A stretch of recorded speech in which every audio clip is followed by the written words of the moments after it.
Hi, welcome to Healing Humanity. My name is Dina, and I want to talk to the girls today.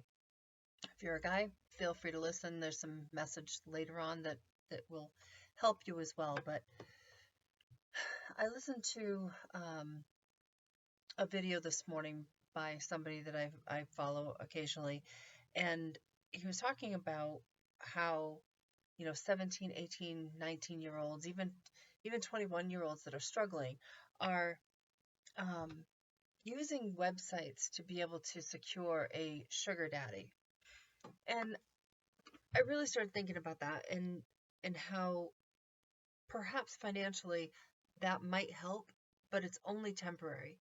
You have to really understand that when you tether your life to somebody else, in the hopes that they're going to take care of your bills and take care of your wants and your desires, that leaves you at a real disadvantage.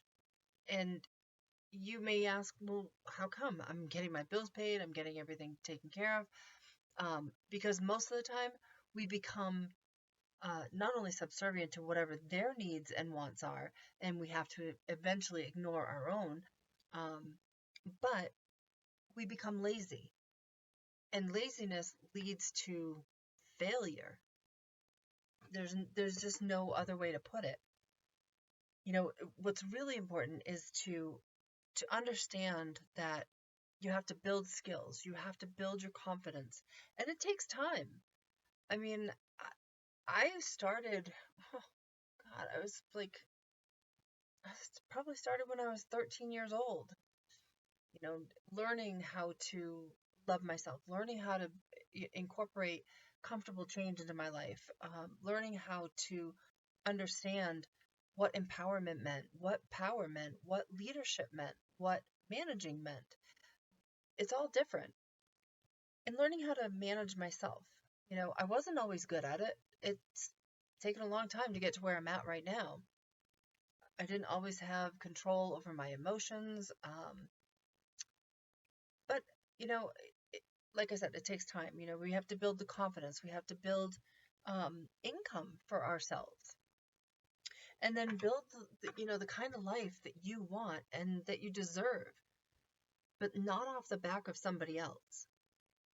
It's just that's just playing a short-term game in your life, and it's not lasting, because somebody who's going to pay you to be at their beck and call, or to who's going to pay your bills, they're not going to do it forever.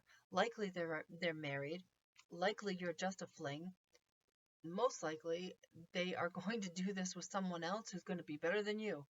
So it's really hard for me to wrap my head around making that kind of choice for your life. It bothers me when I hear and I see young girls talking like that and thinking that that's the best way to live their lives.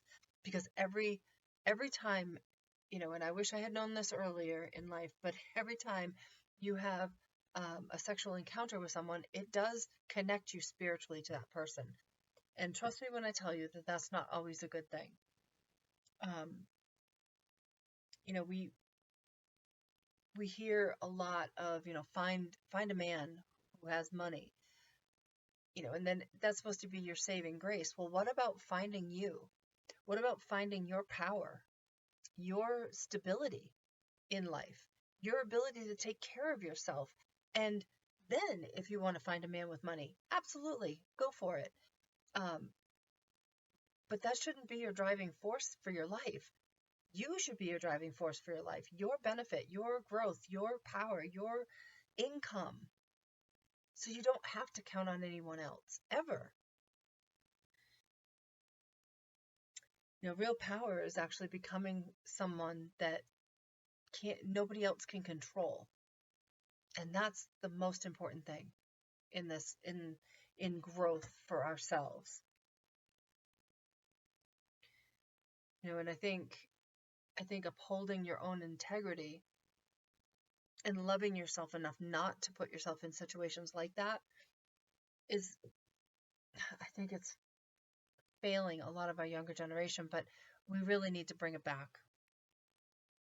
I really think that people don't understand how important it is to just earn a salary on your own. And it's better than waiting for somebody to take care of it for you. What if they don't want to? What if they change their mind? Then where are you at? Let's say you're counting on somebody to pay your rent. They don't pay it. They found somebody else. They don't want to do this anymore. They don't give you notice. Then where you're at? You're out of the house. 30 days. It's just no way to live. But I will say that, this is the part for the men. When I was younger, I went to, I don't know what to call it. It was like a group for training leaders or training staff members to get along and how bosses treat other people. And they talked about the Pygmalion effect. And I've actually used that without even knowing it, without, putting two and two together. I started thinking about it today. I've been using that since I learned it. I was probably 22, 23, somewhere around there, maybe 25. I don't know. It doesn't matter. But the Pygmalion effect is actually a theory that you are to treat someone based on their highest potential and their best self, rather than looking at their current actions, their current mistakes, or their limitations. And when I started using that with fellow staff members, even bosses, honestly, you can use that with your boss. Treat them as if, they're treating you the way that you should be treated, or, giving you what you think that you should be given, or whatever, whatever you're looking for to build with your current boss. This can be used as well, creatively. I mean, but it's a way of empowering someone rather than disempowering them. And I think that that's happening a lot right now, a lot. And men want to see change in the women that are out here right now. The young women, the older women, they don't want somebody who's just going to fall into bed with them every single, at the first sight. And it seems that they want to invoke some form of change. And maybe you don't know how to do that. But I can tell you that empowerment is not found if it's in forced competition, it's a refusal to be with their children, dumping someone in the middle of the woods so they have to find their way back and not knowing and not planning for anything like that, instilling fear in your women, introducing traps or walls that they have to climb over unnecessarily. Women have enough to deal with in this world than all of these unnecessary items that I see are going on right now. It just makes things so much worse, and it really causes a destruction in the woman's life. I would encourage you to keep interactions with one another respectful and uplifting, because that's where that empowerment comes from. That's where the self respect will come from, when they feel seen, when they feel respected, when they feel uplifted. And I would encourage you to ignore the negative behaviors. It's up to all of us to change. If you want to see change, it's up to you to help that change become real. And I would just, again say that, uphold higher standards, not only for yourself, but men, uphold it for the women as well. Treat someone like, you can't treat somebody like they're useless and expect them to excel in this world. It's not going to happen. Not that you need to give a full, we don't have to listen to other people's opinions, correct? But when you are constantly bombarded with negativity and competition and, refusals and just trash talking, that's not going to help you or anyone else to be able to rise and to make change in their life, especially positive changes. You can't expect to leave somebody destitute and expect them to rise. It's not feasible.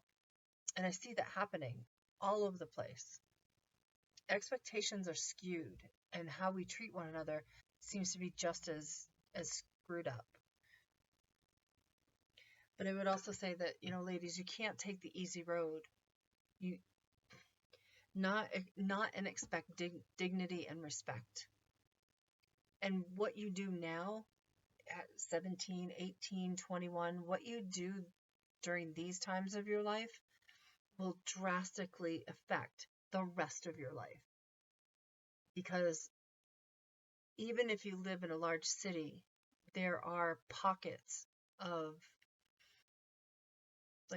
like smaller worlds within the world, and news of your behavior, news of your choices, news of your attitude, and how you approach the world and the opposite sex does get shared quickly.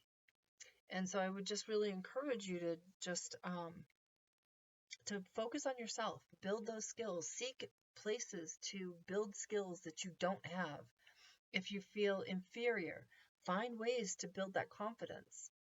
There's probably programs or teachings out there, and going to take a few classes here and there, it's not that expensive. If you're working and you're making money, it's a great way to spend it to be able to build whoever you want to be in the future. Like I said, build the life that you want and that you deserve, because what I see now, it's there's no purity. It's just like purity versus chaos, and I see a lot of the chaos, and I don't see a lot of the purity. Even the most recent, what was that called? Hold on, look that up. I was gonna say Met Gala, and I didn't think I was right, but I was right. So the Met Gala just occurred, right? And you see all of there's The Rock showed up in a skirt. We didn't get an explanation. And I know that a lot of folks, especially younger folks, believe you can do and wear and be whatever you want. Great. But it is a little odd. You have to admit that it's a little strange. What's even stranger to me is a lot of the dresses that I saw that were shown online, many of them were almost completely see-through. Have we seen this in the past? Yes, we have. I mean, Cher wore a see-through gown once as well. Madonna has done her fair share of crazy outfits. But what disturbs me is that a lot of these people are very well known. They're out there, influencing our younger generation, and they should not be dressing like that.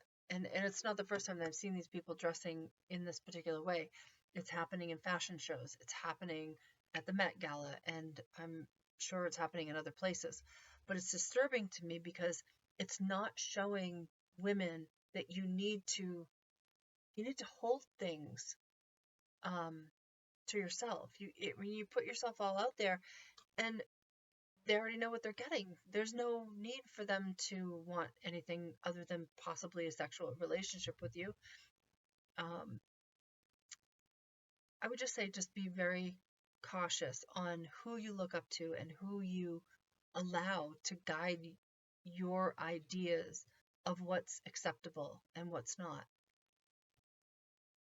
Anyway, that's it. Until next time, just keep nurturing yourselves, and I live with intention, right? Not just for tomorrow, not just for the first year. Live with intention for the rest of your life. Who do you want to be 5 years, 10 years down the road, 50 years down the road?